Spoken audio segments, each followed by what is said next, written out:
going on, my dear kumquats? Welcome back to another video. Today, we've got more Smash Up content, but it is a top 10 list. It is going to be our top 10 favorite themes, all the factions in the game. There are so many factions, but what are the best factions according to their theme?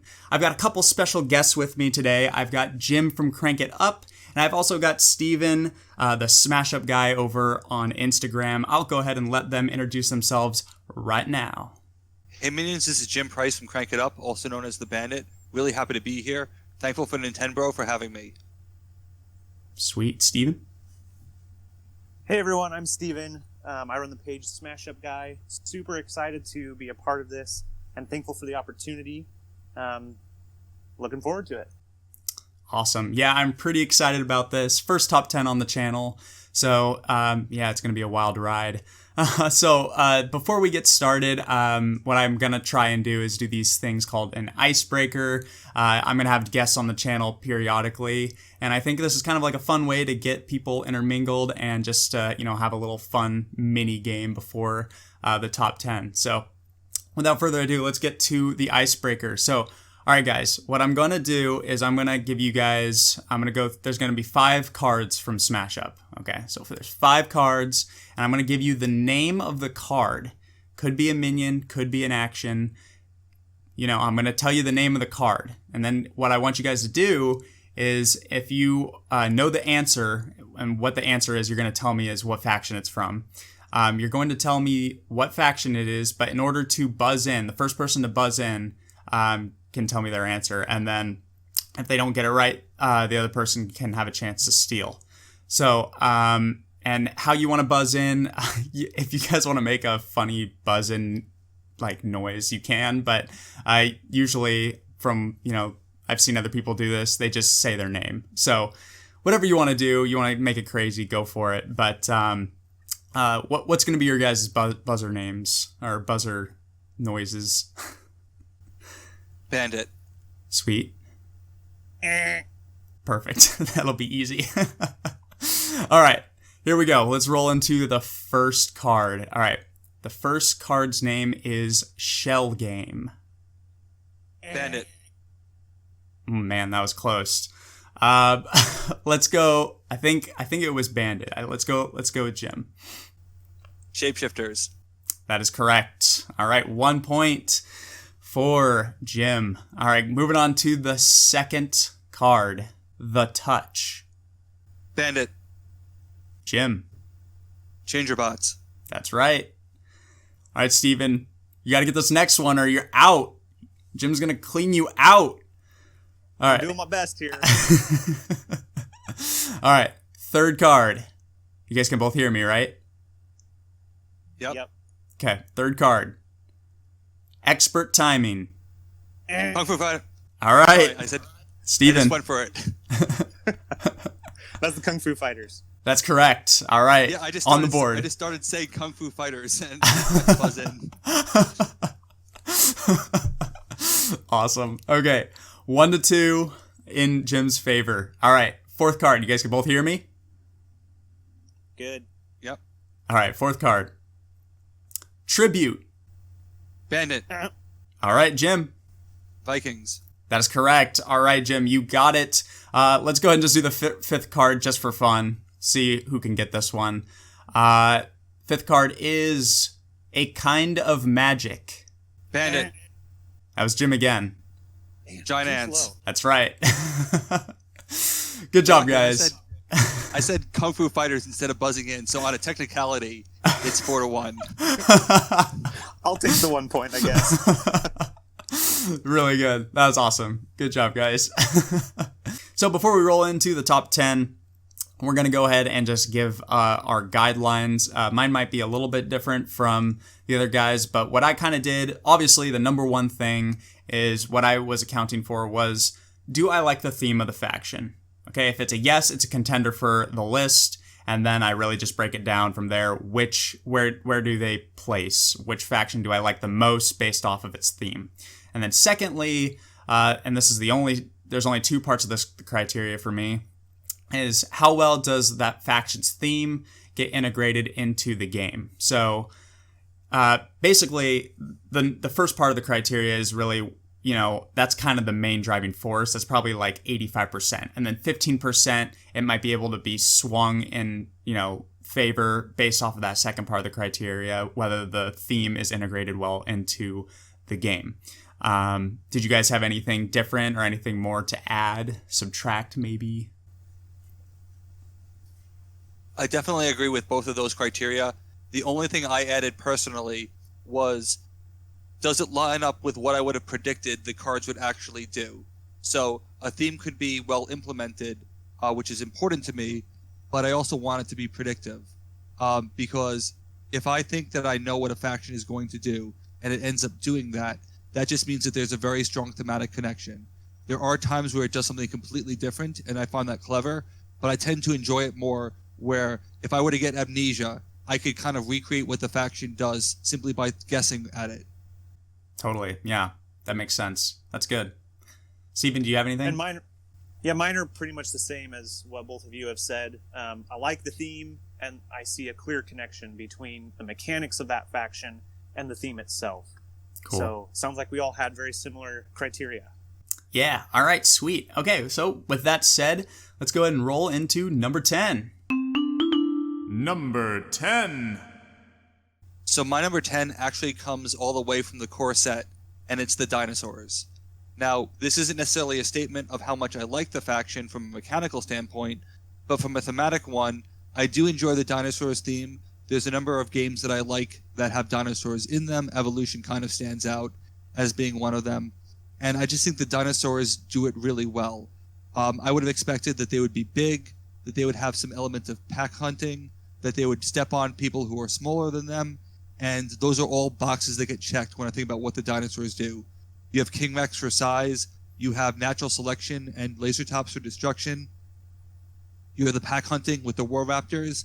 Even Armor Stego, which is not a card that I like mechanically, is very thematic in that it would get bigger and defensive. So I think that it's a well-executed theme. I think that there's a lot of cards that meet my expectations for them, and it's a theme that I still enjoy, even though it's all the way back in the beginning.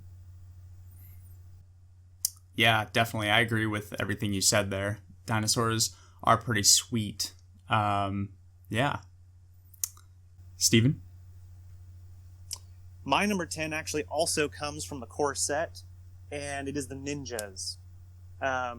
Man, my inner kid just seems to really come out when I think about ninjas in general. I'm not really entirely sure what it is about them, but man, they're so cool to me.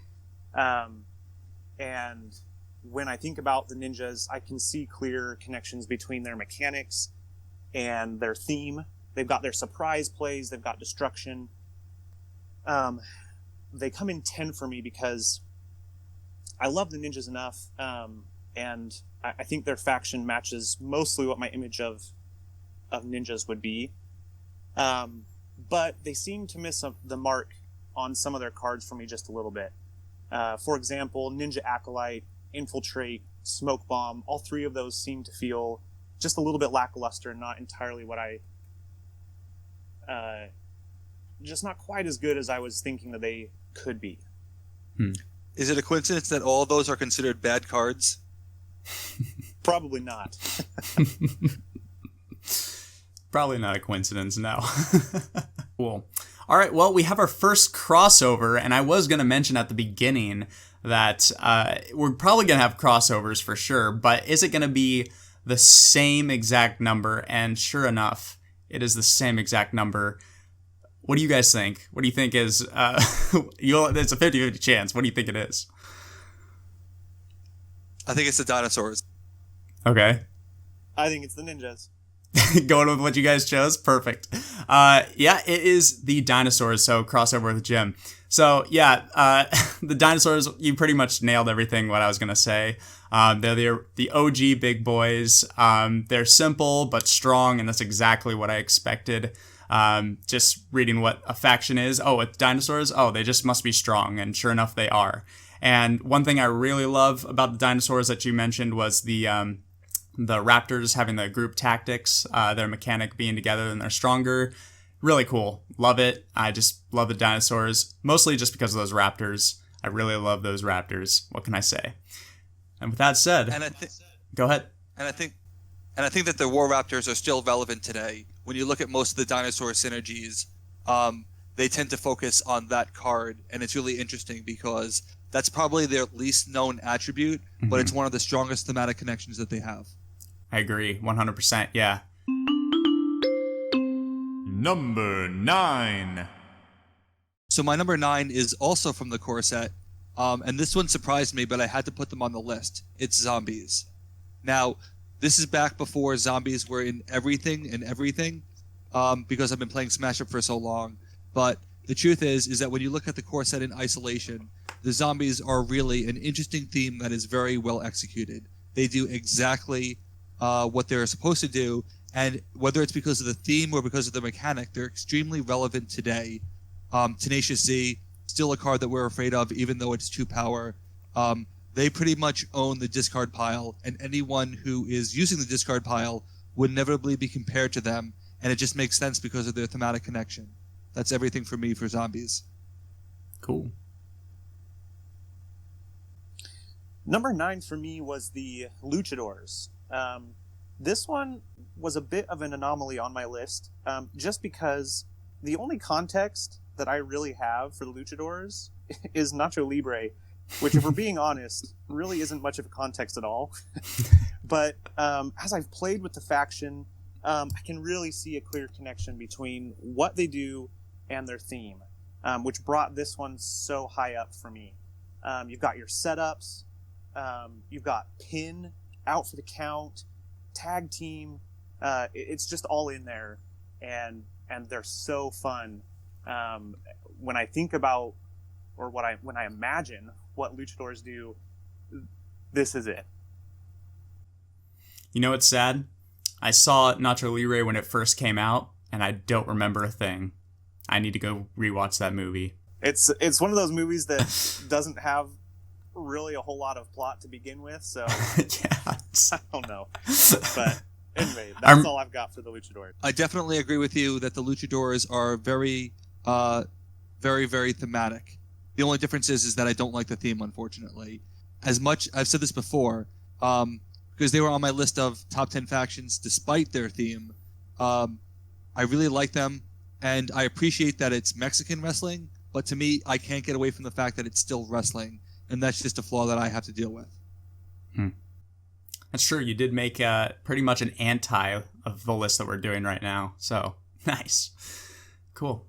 All right, and my number 9 is the Ghosts. Now, the Ghosts are one of those factions that just have this theme that's they kind of just took the theme and they ran with it. So it's really, really unique in the fact that all the Ghost cards are pretty much synergistic with having a low card or a low hand size. So, you know, the Ghosts they're supposed to be these, you know, invisible spirits, and there's no mass to them, and that's kind of where that theme is coming from. And it really helps me liking the theme because they added, you know, the Titan, which is basically the Stay Puft Marshmallow Man, and that just helps. That just helps me a lot, and I really, really love the Ghosts, or Ghostbusters, I should say. So that helps me like the Ghosts even more. So yeah. That is a very interesting explanation. I never would have guessed that. If I'm being honest, if I were to make a top 10 factions where I would have never guessed their theme, Ghost would be on it. Because I like Ghosts a lot. I just didn't necessarily see any form of tangible connection. So I'm going to start using yours as the description now. Sweet. I'm honored. Yeah, Ghost is an interesting choice for me too. Mostly because it took me so long to even feel like I knew how to use their mechanic. So kind of similar to what Jim was saying about the luchadors, that one didn't make it on the list for me because I have such a hard time seeing the connection between their mechanics and their theme. Now that I've used them a little bit more, I can see it better. But that's really cool. Totally. So I think an interesting quick example would be Incorporeal. Incorporeal is definitely a thematic card that makes sense for Ghosts, but it's often been said that the Dread Gazebo doesn't seem to match them thematically for their bases, because you can't play actions on that base, and it actually hurts them a little bit with Door to the Beyond. But the story goes that the base itself is considered to be incorporeal, so they do have a very thematic base, and it's sort of like an Easter egg as to why that is. So that is pretty cool. Cool. Number 8. My number 8 is the Mythic Greeks. I'm a big fan of mythology. The Mythic Greeks were introduced in It's Your Fault. I don't know that I would have voted for them necessarily, but I do think that it is a very good theme, and I do like Greek mythology a lot, in addition to most mythologies. But what I really like about the Mythic Greeks is that it goes back to what I was saying about the predictive nature of cards.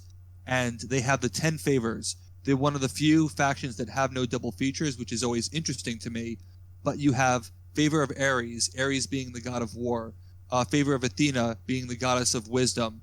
You tend to get a sense of what these cards are going to do based on the Greek god that they're implementing. And it just, to me, screams like, what if there was an 11th favor? What if there was a 12th favor? Favor of Artemis, what would that look like? It just is really interesting to me to think, okay, who are the other Greek gods? What are some interesting cards that I could make that would fit in with the Greek set?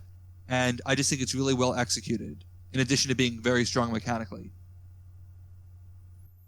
Yeah, I really do like the Mythic Greeks as well. They didn't make my list, but I will say probably the thing that I like the most about them is they're super unique in the fact that all of their favors are completely just one-ofs, and makes them completely different. So yeah, I do like the Mythic Greeks in that fashion. I also like the Mythic Greeks, and interestingly enough, it's going to be one of my picks later on. So I don't know if I'll have much more to say about it now, but it's on my list too. Spoilers! My number 8 is actually going to be Jim's last one. The zombies. I have not watched all of the zombie movies. I haven't watched any of the TV shows, but the idea of zombies to me is still really, really interesting. You just can't keep them down. They're going to go to the discard pile, but they're just going to keep coming back. And I think that's so cool. I easily see the connection to the theme. I don't know that I have much more to add after what Jim said about them. So that's what I got. To add a comment to it that I didn't mention when Jim was talking about the zombies is I do agree that the zombies and their theme are very well implemented, but I just don't like the theme of zombies in general, so didn't make my list, and that might be controversial, but I actually get it. Yeah. It's one of those things that you might enjoy it, but it could also become oversaturated, and it may just never interest you. It's a very polarizing theme, so I completely understand, and it doesn't bother me at all. There'll be other ones where I'll fight to the death and leave the call for, but this isn't one of them. Sweet. All right, I guess I'm up next. My number 8 also came from It's Your Fault, just as Jim's did, and it is none other than the Sharks.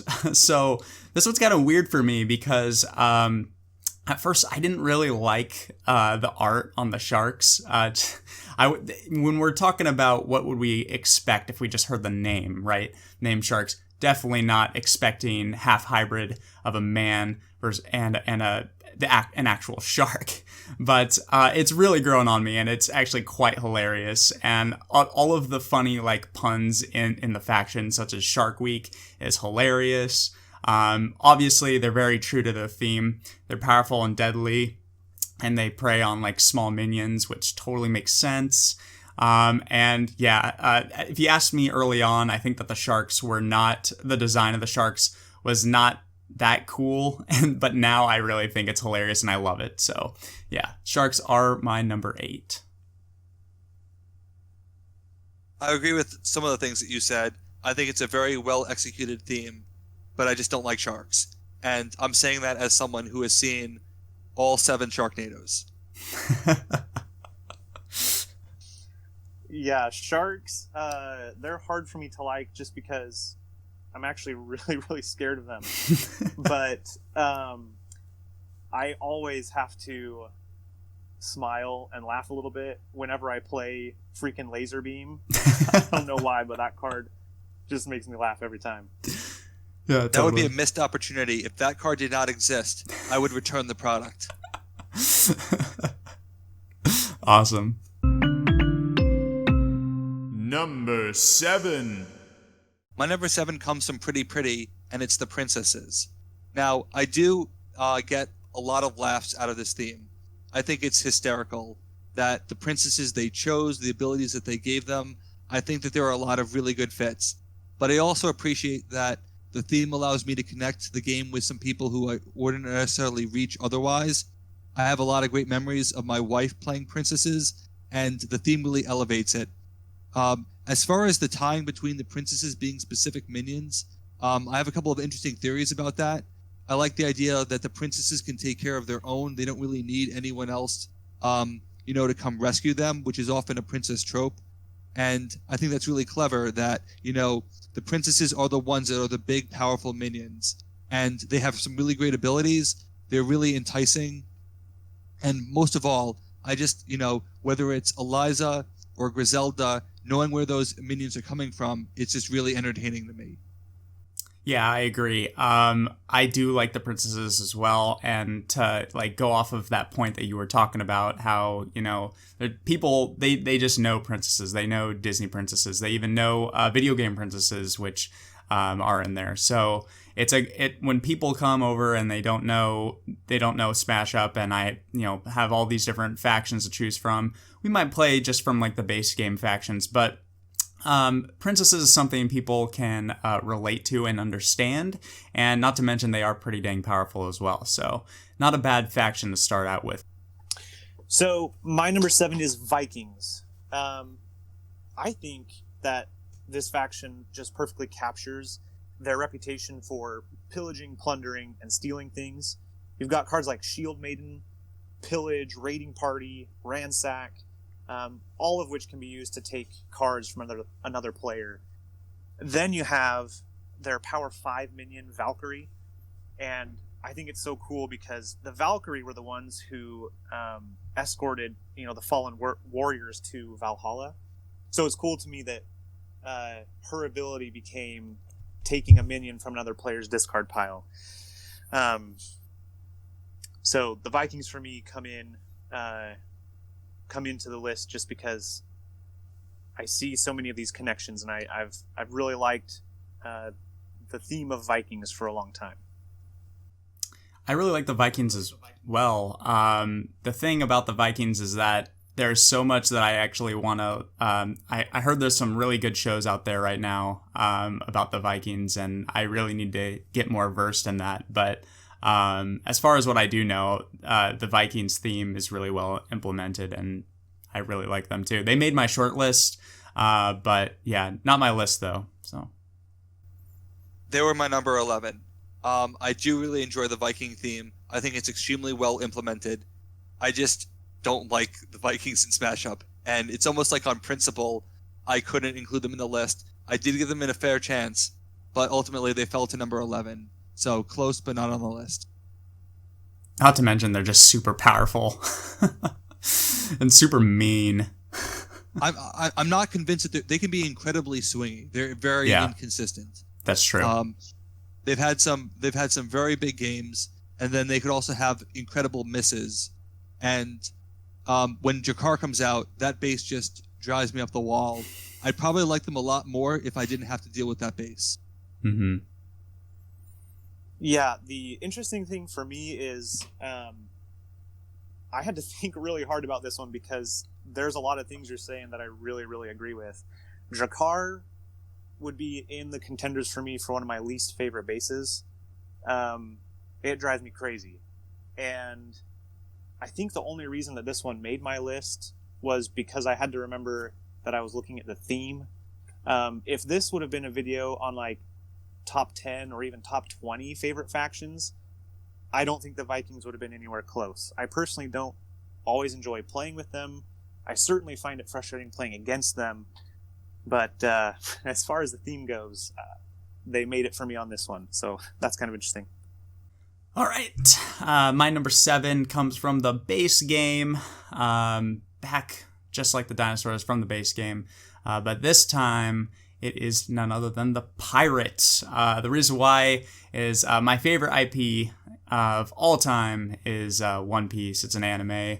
It's been with me for so long, and yes, the theme is completely different. If you've ever seen One Piece, it is like it's a pirate show, but it's off the rails pirates.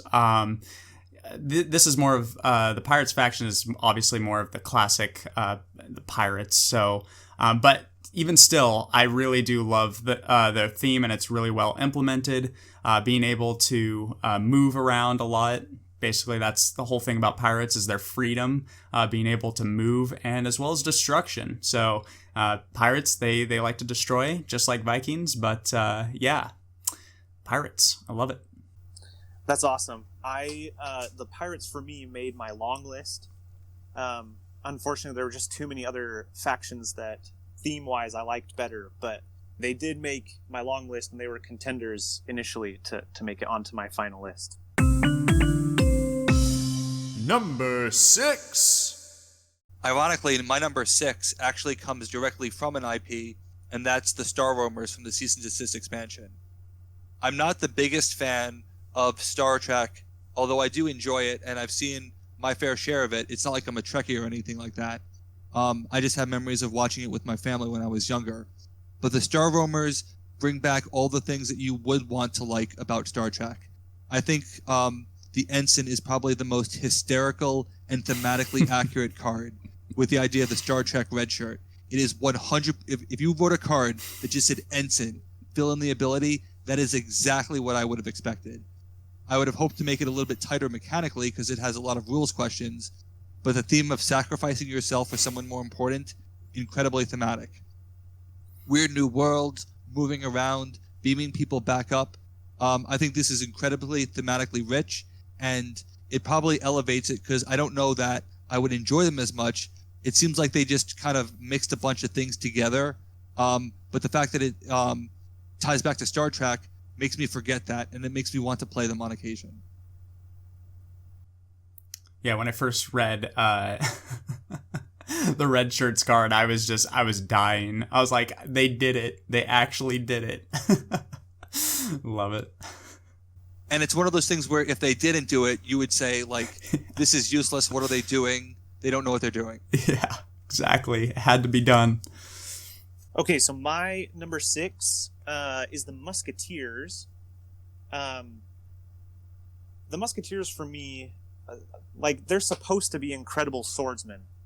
And I feel like the faction does a really good job of replicating that sense of swordplay through their bursts and extra action plays. As I was just looking at them a little bit closer in preparation for this video and everything, I was realizing that 9 out of their 10 actions let you play an extra action. And then 4 of them require you to play an extra action that directly affects your minions. So I just think that's so cool. As I've played with them, I always feel like they're able to do these little flourishes at the end, to just finish things off. And so that's my number 6. I'm sorry, but I'm going to have to disagree with you there. I really like the Musketeers. They've been on my top 10 favorite factions the past 2 years.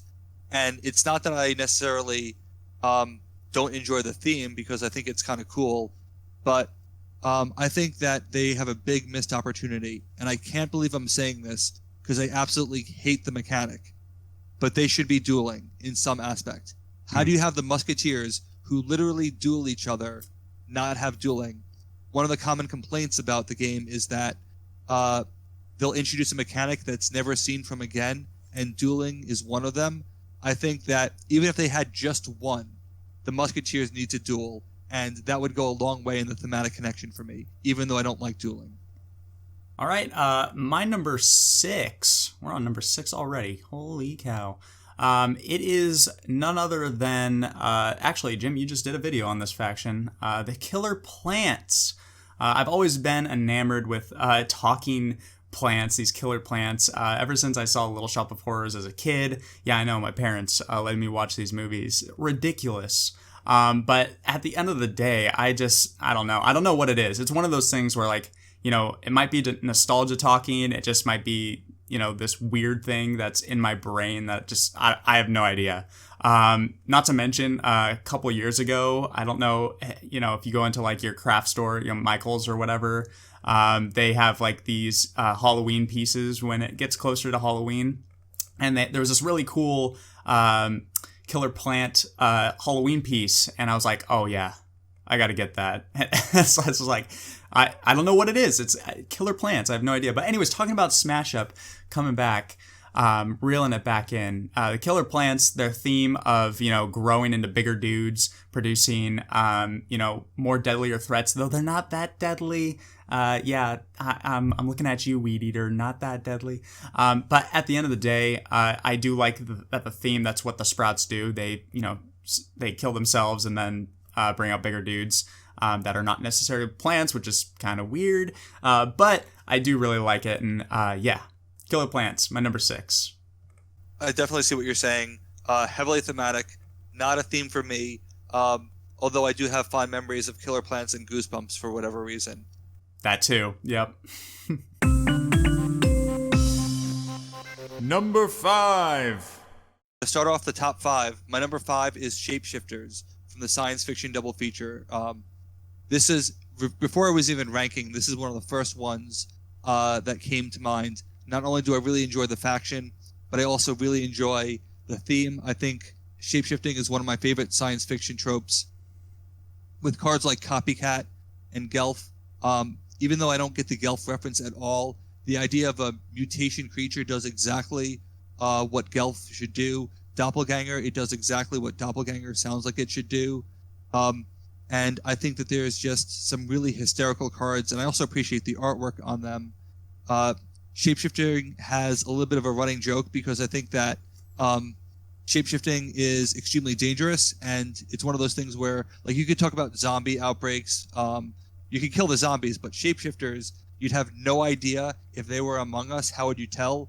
And I think that's just really clever because they're so powerful and they're unstoppable. And it makes me think that if we were ever to deal with real-life shapeshifters, we'd be pretty screwed. Yeah, Shapeshifters was on my short list. It didn't make my list, though. It's kind of weird, though. You would think I really do like, you know, the shape-shifting, you know, concept in general. It's in so many different IPs, and I've seen a lot of it, and it's really cool to me. But for some reason, it just did not pierce the top 10 for me. Well, it's okay. Spoiler alert. Sorry, Tim. That's my next one. So good job on taking another one from me. I was going to say, it's okay. Everyone's allowed to have faults. So my number 5 is the dragons. I have loved dragons for a really long time. And unfortunately, this one couldn't be higher than it is for me because of one of the things that Jim talked about as one of his criteria. I was just expecting something from them, and then when I read their cards, they didn't quite do exactly what I was expecting them to do. To be fair, I think that I like the direction the dragons took better than what I was expecting. But in terms of theme, I think I was expecting, I don't know, something like a little bit more destruction, maybe a little bit more like breathing out fire or something like that. I don't know. But so for me, they land at a solid 5, right in the middle of the pack, because love the theme. And while I like the mechanics and the direction that they took, it just wasn't quite what I had anticipated. I agree. Yeah. The dragons were pretty much exactly what you said, that when I first saw the name, I was like, oh yeah, it's got to be more destruction, you know, fire-breathing cards. But when you really think down to it, it does make sense, right? And, you know, any story that you can imagine with dragons involved, there's going to be some sort of treasure, or like it's protecting a treasure in a tower or something like that. So the treasure in Smash Up is victory points. And so victory points, well, that's where the theme comes in. So, yeah, awesome. I'm with Steven, but in the opposite sense that that's why dragons are not on my list. I desperately tried to put them on, but they didn't do what I wanted them to do. And even though I like what they do, I felt like something was missing, and it was a little bit too missing to be on the list. Well, yeah, when I started making my list, dragons for me were actually up at number 2 or number 3 for a while.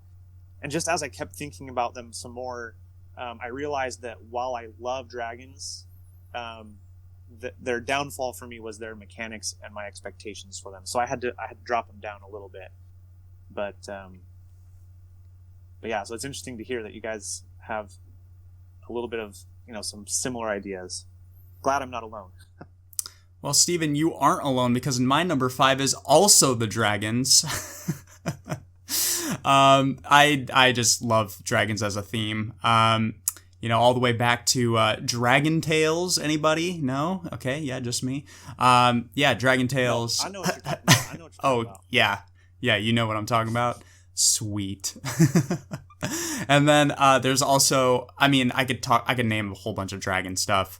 Shrek, Dragon Veil app. I'm going to stop embarrassing myself now. But I really just love dragons as a theme. That's what put it on the list. That's why I put it up at number 5 for me. And that the theme of them being like this huge annoyance, stopping your opponent from getting victory points is super annoying. Your opponent's trying to do a ton of, spending their minions, and then you just have, a couple cards that prevent them from getting victory points or nerfing their victory points. It's kind of annoying. So yeah, I love the dragons for that exact reason. Also, my number 5. Number 4. So my number 4 is another IP-based faction, but it's not from Cease and Desist. It's actually from Big in Japan, and it's the Itty Critters. This faction had to exist in some form. I'm amazed that it took so long. If Big in Japan existed and Pokemon were not reflected in it, that would be a massive, massive failure. And I'm not even that big of a Pokemon fan. I did play Pokemon Red, Blue, and Yellow when I was younger, and it's still very inspirational to this day because of things like Super Smash Brothers for me. But this is just an absolutely hysterical faction. It is exactly what you think it would be. You have a bunch of unique minions who have different abilities. You want the ability to play them on demand and recall them. There are tons of quotes directly from the video game, like super effective. There's a lot of parodies there. If you follow Crank It Up at all, you'll know that occasionally I'll post parody songs just for fun. I have written probably close to 15 different parodies of the Pokemon theme song just because it's so iconic. And, this is a theme that had to have existed, and they nailed it. I know a lot of people struggle with them mechanically or don't like them, but, it's pretty indefensible that the theme isn't an exact match for what they do. Definitely. The Itty Critters for me almost made it. They were like one of the last ones to be cut, and it was heartrending for me. So they made my short list, and when it came down to it, just one of them had to go, and unfortunately it ended up being Itty Critters for me. I think what dropped them for me was exactly what you were talking about. I just haven't played with them enough to feel super comfortable with their mechanic yet. I can see it, and I've gotten it to work several times for me. I just haven't played with them enough to feel comfortable with them yet, so that's what dropped them. But they did make it so close, and I felt bad that I had to end up cutting them. Is it too late to cut Steven? Can we just have him we'll make up answers for him because his entire list is invalid. Yeah, Steven, you don't like Pokemon? What's going on there? Hey, come on, that's not what I said. I just said I ended up having to cut them from my list. It's like cutting them out of your heart. Yeah. All right. It was fun, guys. Thanks. As far as to your number 4, Jim, I have no comment at this time.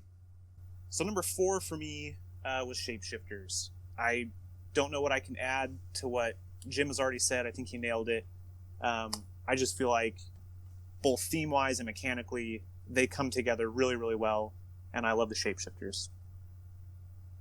Hey, did you know that there's a shape-shifting Pokemon? It looks just like them, too. I feel like I am going to need to just not make any comments so I don't determine the vote anymore. If I didn't already know one of the items that's going to be on the list, then I would lose faith in it. But I know for a fact that you and I are going to have a crossover. You're talking you and Steven? Yes.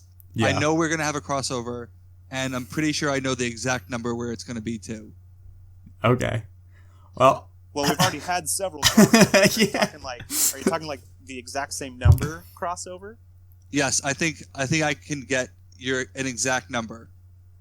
You want to make a guess right now? I'm going to go ahead and say that our number ones are the same, and I'm going to have you go first. We'll see. I'm excited for this. Okay. All right. Let's hold down this excitement. This is getting too much. Too much excitement. I'm just gonna go pop off my number 4 here because nobody cares about what I'm gonna say. We gotta see. We get down to number 1. My number 4 is none other than the superheroes. Huge fan of superheroes. Mainly just the MCU. I've been watching, the MCU for years. I read the comics. I know most of the superheroes are actually based off of like DC, but at the end of the day, the art on them with the comics, it's just so nostalgic, and I love it so much. And the theme is absolutely there, with the mild-mannered citizens turning into superheroes. It's really what more could you ask for? It just blends so well, and I really love the superheroes. So, number 4 for me. You don't think the theme is a little too played out? Oh, what do you mean by that? Like too obvious and too easy? Well, I mean, there's just a lot of superhero culture. And there's also the Marvel expansion that's coming. Yeah. That's probably a discussion for another video, I think. There's a lot of backlash with superheroes, but, I don't know. I don't think so. If it's just a faction, I think it's fine. An expansion, that's another topic for another video. and I guess to be fair, the superheroes were a voted faction. Mm-hmm. They existed well before Marvel was even a thing, so I probably shouldn't hold that against them. Yep, exactly. Cool. Number 3. 3 might have been alluded to in one of my previous guesses when I talked about how much I enjoy mythology. I did mention the fact that I really enjoy Greek mythology. I also enjoy Norse mythology, but my favorite is actually Egyptian mythology. And the ancient Egyptians are on the list because of that. That was the only faction that I was voting for 𝐓𝐡𝐢𝐬 You Did It Again that had any chance of winning. I'm so happy that they did because I really couldn't care less about any of the others. And, not quite. Vikings, yes, but I didn't really want Vikings. I really wanted some of the other things, but ancient Egyptians, definitely wanted them to be in there. Burying to me is iconic. There's a ton of design space there. It fits them so well. The idea of burying cards and playing them and having them come back with reincarnation. The idea of tomb traps and the different curses that you could put on people. A very well executed thematic one. A theme I really enjoy. The artwork is fantastic. I was really excited for them. And I know they don't get a lot of love from everybody, but thematically, very, very rich for me. This might be a weird question, and you might be like, of course. But as far as the burying mechanic goes, I agree. It is super thematic, obviously. But do you actually like the burying mechanic? Do you think it... I don't know if it's really aged well, obviously, because it's the only faction that kind of does it. But what do you think? I don't think that's the ancient Egyptians' fault. Mm-hmm. I think that they may have done it in a way that was a little too thematic to the point where other factions can't use it easily. Mm-hmm. I have talked in the past of how I would like to see like a gopher faction or a mole people faction that can also dig holes and can actually move buried cards around. You can move buried cards, but just not with the Egyptians. I think that there's a lot of opportunity. To me, burying is a form of extra plays where you don't necessarily know what it's going to be. If I do a pyramid engineer and I bury a card, is it a minion? Is it an action? You have no idea. And that's really, really fascinating. I really enjoy burying. I'd like to see it again in the game. I don't know if we'll ever see it again, in all honesty, which would be a shame, but there's still a lot of nuance and design space in the idea. And for the purposes of this list, it's incredibly thematic. Totally. Cool. So my number 3 is the Mythic Greeks. I know this was already on Jim's list, but the same for me. The Mythic Greeks, Greek mythology, has been something that I've loved.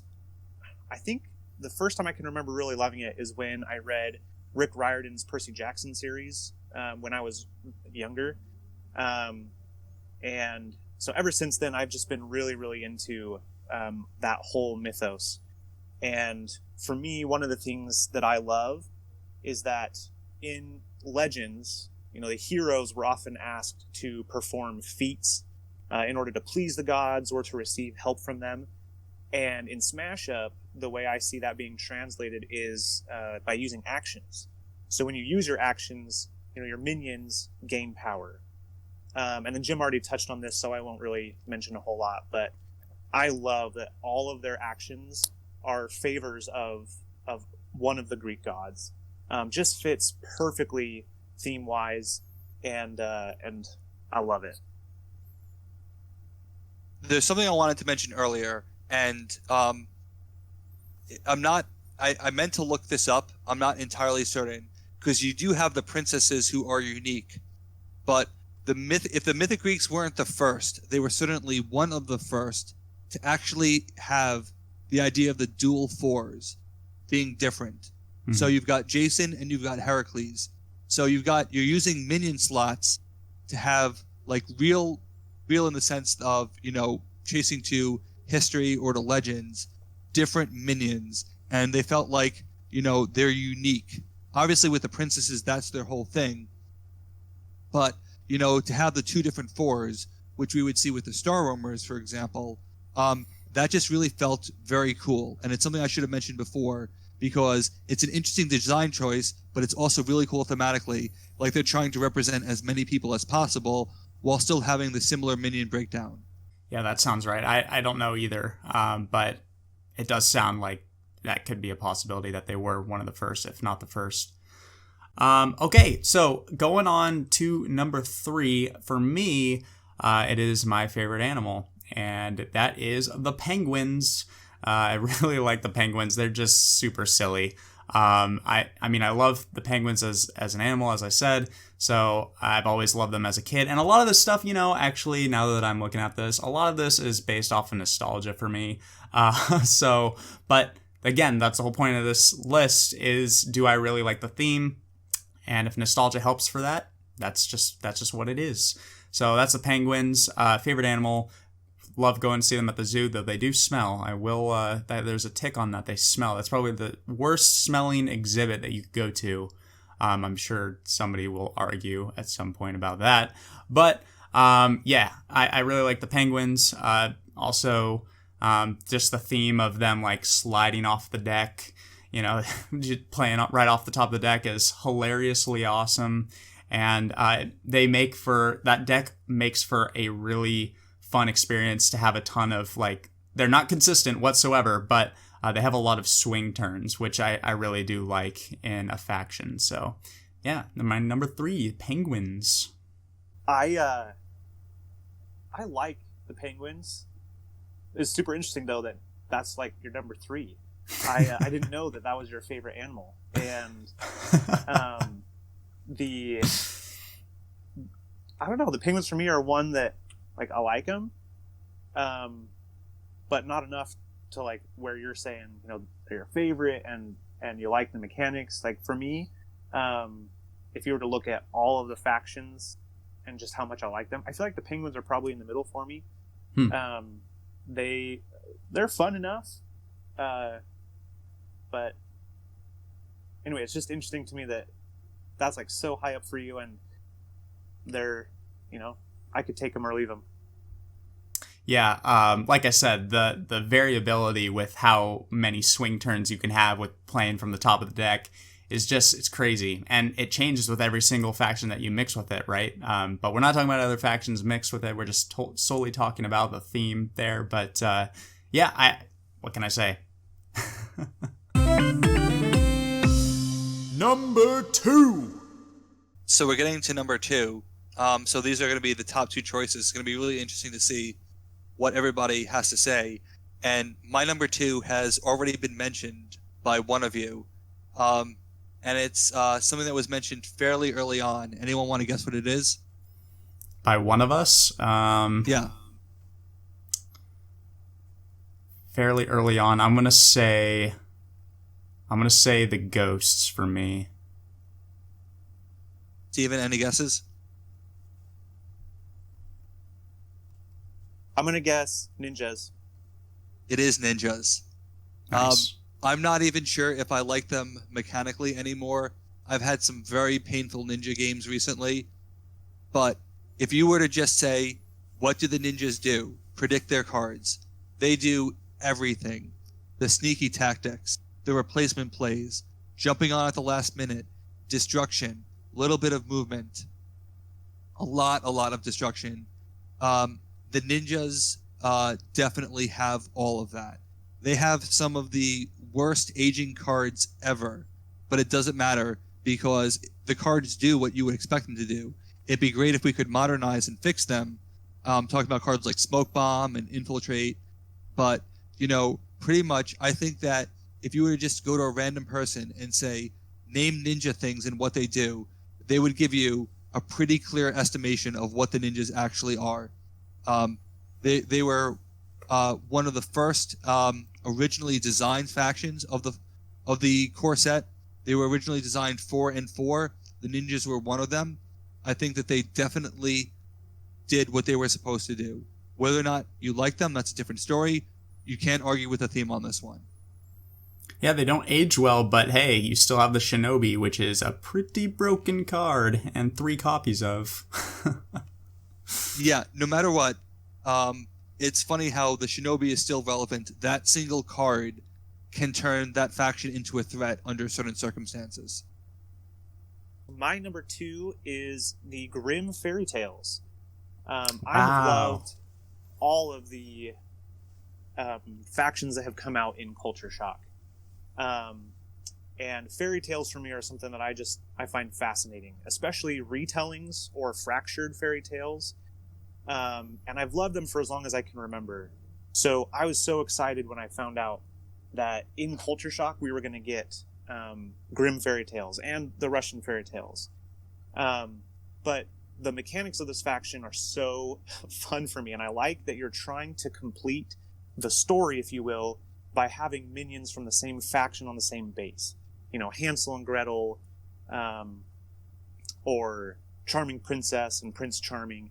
So they're just really, really fun for me, and they come in at number 2.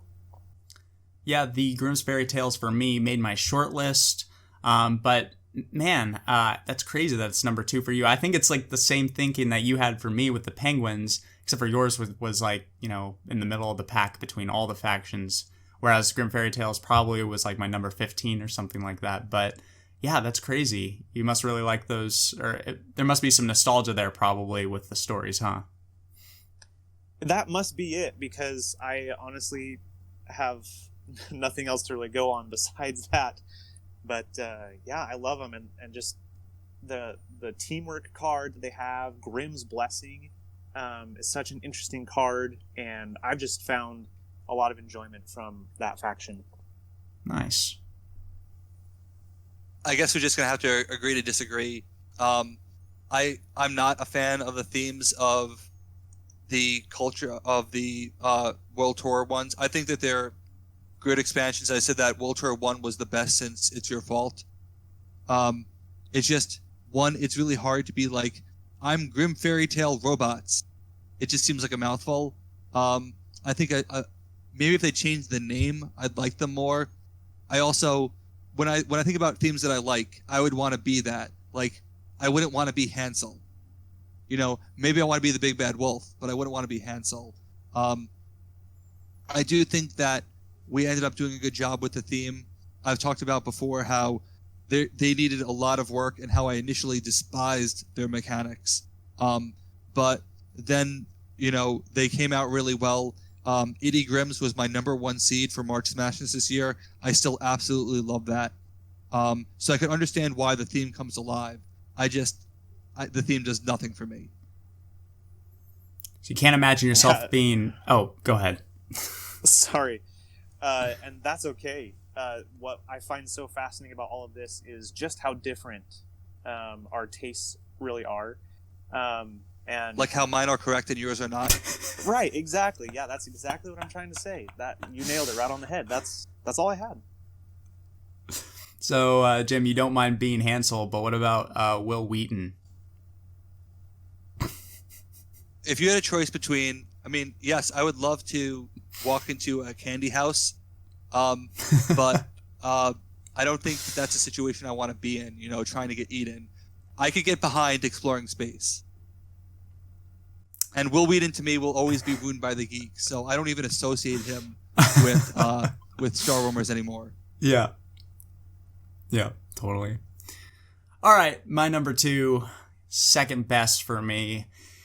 It is kaiju. What can I say? I love Godzilla. I've loved it again. Nostalgia. Heyo. Seen all the movies, Japanese black and white. You know what I mean. The Godzilla theme with being able to destroy bases and minions. It's all there. Just one big massive dude, which is the Titan, where the Titan mechanic was introduced. And it all just melds really well. There's nothing in terms of theme. There's, for me, I guess maybe more monsters. But if we're just looking at Godzilla, maybe like the first, it's all there. It's literally all there. Just being, there's like really one giant minion, which is Gorgonzola. That's what I call him. It's just on my head. And just being able to, you know, just destroy anything in your path, move from base to base. It's great. Yeah, that's really all I have to say about it. Yeah, kaiju, my #2. I think you bring up some very good points, but I have to be honest about something. When I heard that kaiju were going to be in big in Japan, my first thought is, what's a kaiju? I had no idea this was a thing.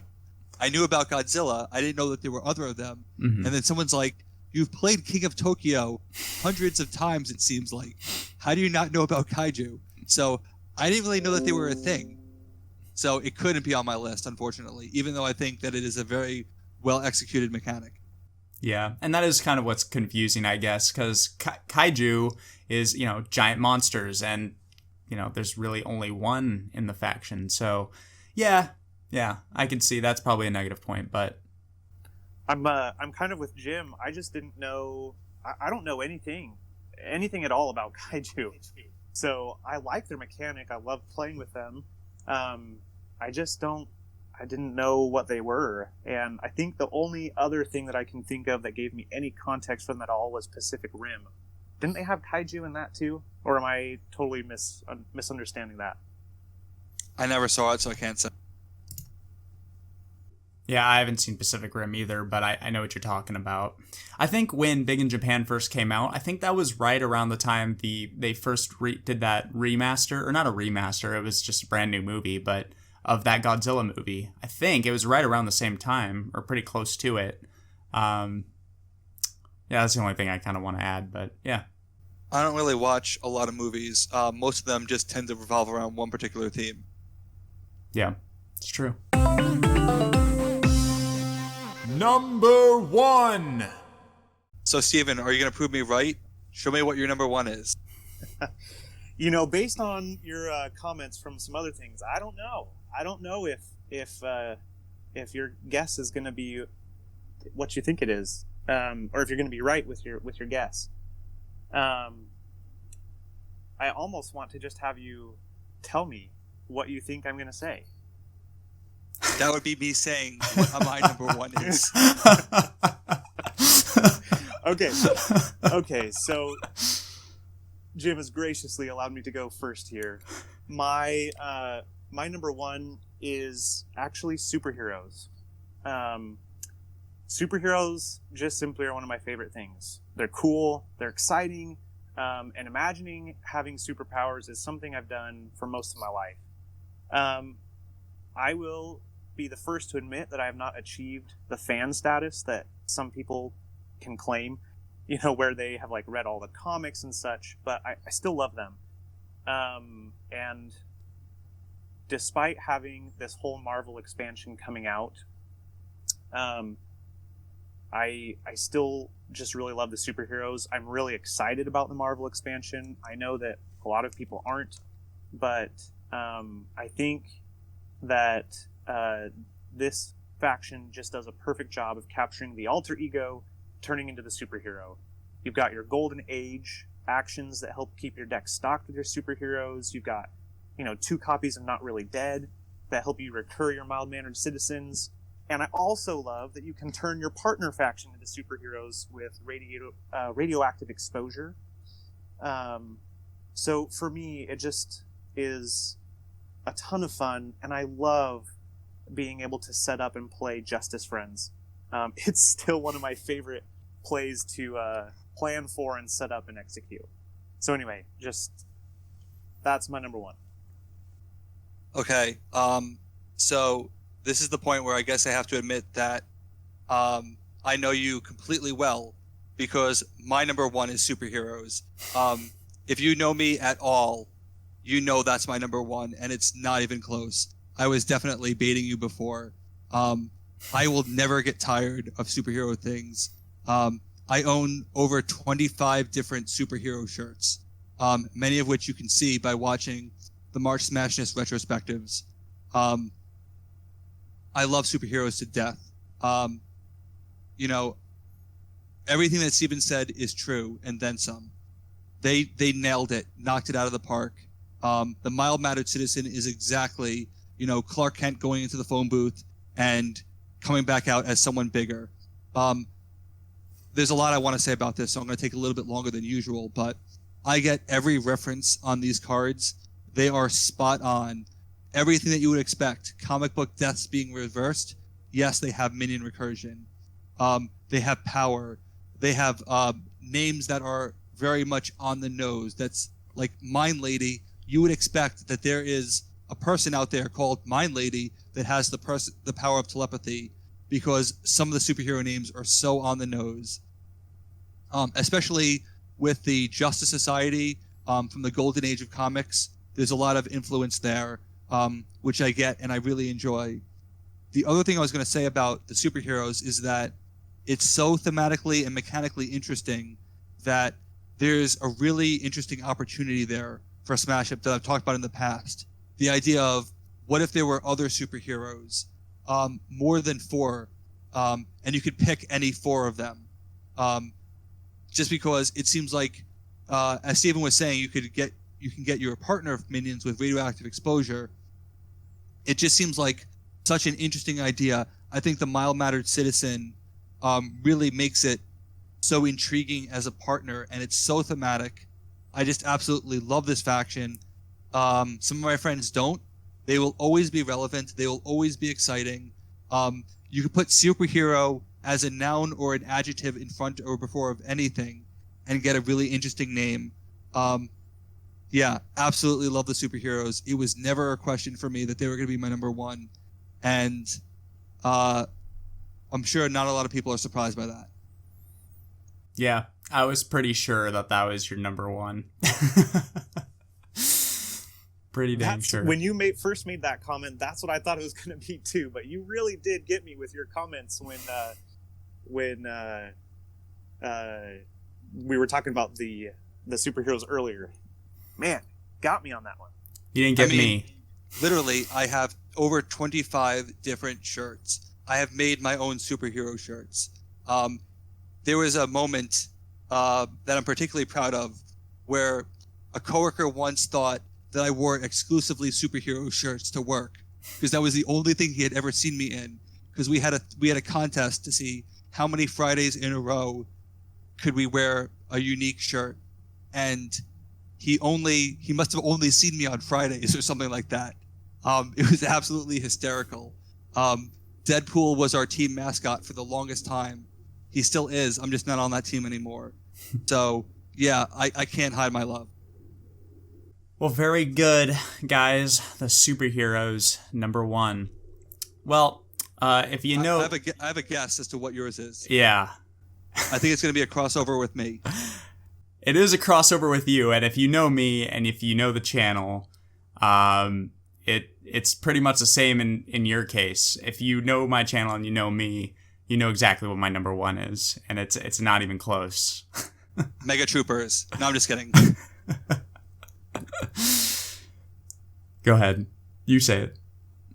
No, I was saying Mega Troopers, but it's not. It's Itty Critters. It is Itty Critters. Pokemon. You can't see my webcam. You guys can't see it, but people that are watching at home now can. And right behind me, you can probably spot maybe 5 or 6 things that are Pokemon, and there's more back there probably. Ever since it first came out, I've been always enamored with Pokemon.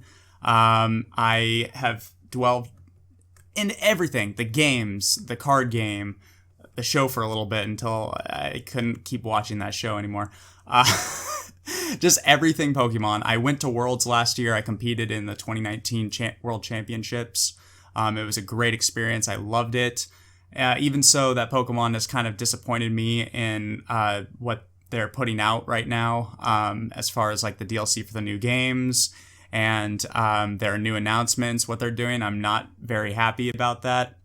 But I gotta say, I've been with this franchise since I can remember, and it's a game, it's a series that I just love. And when we're talking about Smash Up, Jim, you nailed it. Being able to throw out your Pokemon or itty critters into play and then return them, just like returning them back into a Pokeball. It's 100% thematic. There's so many great references, like you said, like the Itty Critter Dex, which is the Pokédex. You have names like Super Effective, just super thematic. They did a really good job with it. And to say that the Itty Critters and Kaiju are my 1 and 2, needless to say, Big in Japan is pretty much my favorite expansion so far. So yeah, I mean, and also being able to capture other minions, that's pretty crazy.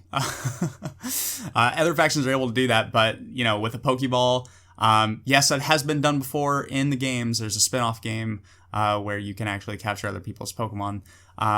Probably one of my favorite spin-off games, which is Gale of Darkness and Pokemon Coliseum. Pokemon Coliseum and Gale of Darkness, both on the GameCube. Really love it. Itty Critters. Not a big surprise for a lot of you, but that is my number 1. That was one of those factions that, a lot of people were surprised it was not in Cease and Desist. I've never watched Game of Thrones. With Star Trek and Star Wars, they definitely deserve to be there. Transformers have been around for a very long time. I have not seen Game of Thrones. I don't know. I know it's very popular. I don't know if it had the gaming culture saturation, but Pokemon would have been the no-brainer choice for Cease and Desist. And I was shocked that they didn't put it in. In fact, at around the time Cease and Desist came out, I was working on a custom faction expansion, and I was like, Pokemon's got to be in. I'm not going to even bother. And then Pokemon's not in, so I created my own Pokemon one. I actually created 2 because they're that iconic. I'm glad that they rectified it because I couldn't imagine that they weren't in there. Yeah, do you think they weren't? I think they were honestly plotting. They were plotting on doing like a Big in Japan set, I think. And they're like, Pokemon's definitely got to be in that set. But yeah, I'm not too sure. But I'm super glad that they did it. They pulled the trigger and they did it justice. Is there anything, I'm curious, from the game, just because I know that you know it so well, is there anything that you have seen in the game that you don't see in the Smash Up faction that you wish would be there? As far as like probably the video game you're asking, because the card game is its own thing.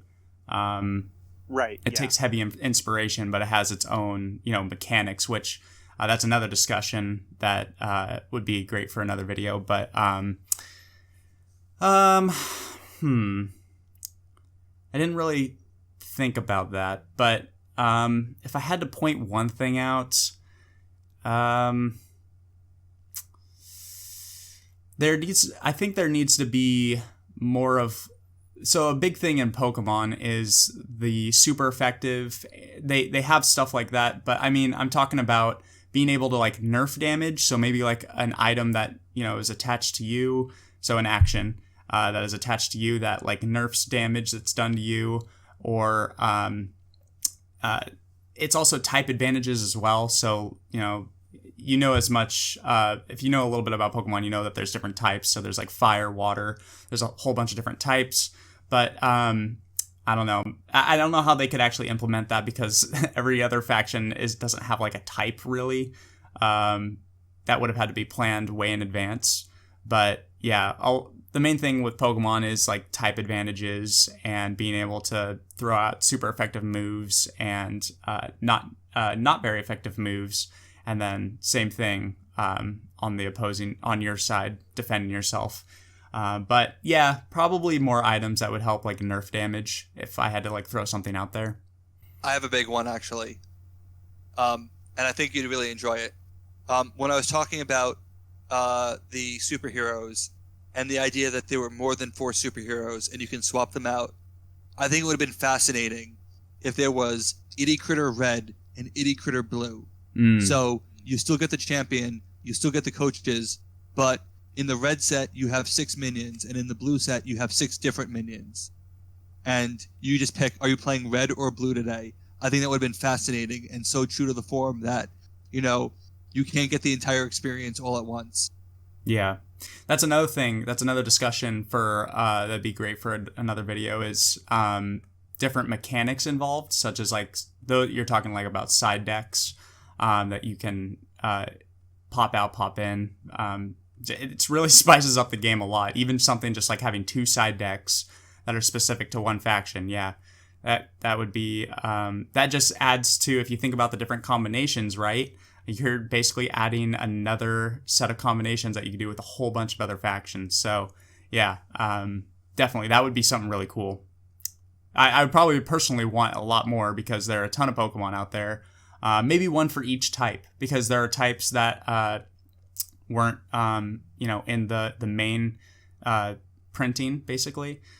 So yeah, that would be cool. Yeah, and having different effects, like maybe having poison, where like kind of similar to the games where it's like you poison a minion and it ticks away damage. And of course, I don't know what the number of ticks of damage should be, because this would need to be play tested, but something like that. Yeah, that'd be cool. Well, it's funny that you say that, because I think you can align the current 6 Itty Critters with the Pokemon themes, and I went and did that, and I wrote down the other. I only played 15 types. I think they added Steel and Dark at some point, and I may have tried to guess what Steel and Dark did. Mm-hmm. But like, you could have a ground Pokemon, and he can bury. It would be a great way of bringing back burying into the game. I agree. That would be super cool. Mm-hmm. I think that there is, I'm talking about Itty Critters like they should be a lot higher than number 4, but we were talking about ninjas and ancient Egyptians are lifelong, as with superheroes, whereas Itty Critters are kind of like half of my life, that they've been, relevant. So I totally agree with your number 1, and Steven is just the worst for not including them on his list. I'm so sorry. He said it was his number 11, right? Or something like that. Yeah, it was. Answer the question. Is it on your list? It's on a list. But not the list. Unfortunately, no. Not the list. Sad times. Sad times. You weren't going to say, oh, it's my secret number 1. Gotcha, guys.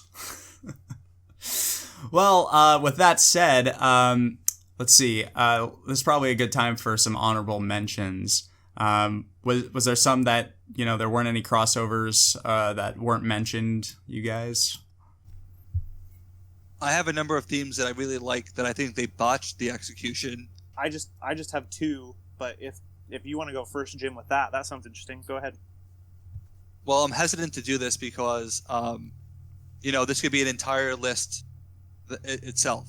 I would put the dragons on that list. That I feel like there's enough things missing that it would. I'm not saying it would necessarily be high unless I really thought about it, but the one that stands out is time travelers. I love time travel as a theme, but they turn time traveling into zombies, and it's just there's so much that you could have done there. It's really frustrating. I love time travel as a theme, like top 10 themes. Forget that. Like if I didn't know Smash Up was a thing, like top 10 themes you want to see in Smash Up, time travelers might be number 2. I hate how they actually did it. I agree 100%. Yeah. What's just give us one example of like one thing that you would like to see that you think would have been more interesting than what they currently have.